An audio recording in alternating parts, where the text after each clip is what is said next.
പാരമ്പര്യ വസ്ത്രം ധരിച്ച ചിലർ പള്ളിയിലേക്ക് കയറിപ്പോകുന്നു. തനി പെറൂവിയൻ ഗോത്രവേഷം ഇതാണ്. കടും നിറമുള്ളതും ചിത്രപ്പണികളോട് കൂടിയതുമായ വസ്ത്രങ്ങൾ. സെന്റ് ഫ്രാൻസിസ് ദേവാലയത്തിന്റെ മുറ്റത്ത് അവർ ലേഡി ഓഫ് സോളിറ്റ്യൂഡ് എന്ന ഒരു ഷ്രൈനുണ്ട്. അതിനുള്ളിൽ നിന്നും ഒരു പ്രദക്ഷിണം ഇറങ്ങി വരുന്നു.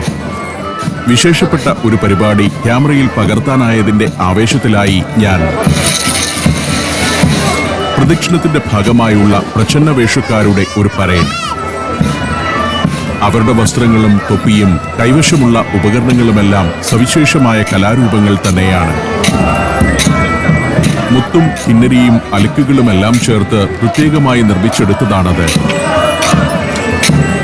താളമേളങ്ങളോടെ ദേവാലയത്തിനകത്തു നിന്നും പരേഡ് ഇറങ്ങി വരികയാണ്.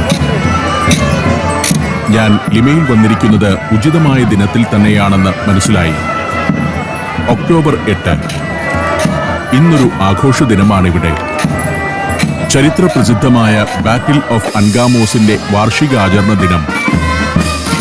ഞായറാഴ്ചയല്ല ഒക്ടോബർ 8 വരുന്നതെങ്കിൽ അത് പെറുവിലാകെ തന്നെ പൊതു അവധി ദിനമായിരിക്കും. ആ ദിവസത്തിൽ ഇത്തരത്തിലുള്ള ഘോഷയാത്രകളും വർണ്ണാഭമായ പരേഡുകളും പെറുവിലാകെ തന്നെ നടക്കുന്നു. പെറുവിലെ രാഷ്ട്രീയപരവും ദേശീയവുമായ ആഘോഷങ്ങളെല്ലാം പള്ളിയുമായി കൂടി ബന്ധപ്പെട്ടതാണ്. എന്ത് ആഘോഷമാണെങ്കിലും പള്ളിയിൽ നിന്ന് പുറപ്പെടുന്ന ഒരു ഘോഷയാത്രയോ പള്ളിയുമായി ബന്ധപ്പെട്ടുള്ള മറ്റു ചടങ്ങുകളോ അതിന്റെ ഭാഗമായിരിക്കും. കന്യകാമറിയത്തിന്റെ ഒരു പുഷ്പാലങ്കൃത രൂപം പാരമ്പര്യ വസ്ത്രം ധരിച്ച പെൺകുട്ടികൾ ചുമലിലേറ്റി നീങ്ങുന്നു. അമേരിന്ത്യൻ ഗോത്ര സംസ്കൃതിയിൽ നിന്ന് ഉരുത്തിരിഞ്ഞ വേഷമാണ് അവരുടേത്. വർണ്ണാഭമായ വേഷം. പാദരക്ഷകളിലും മുടി പിന്നിയിടുന്ന രീതിയിലുമെല്ലാം ഇൻക ഉൾപ്പെടെയുള്ള ഗോത്രങ്ങളുടെ പാരമ്പര്യം പ്രകടമാവുന്നു.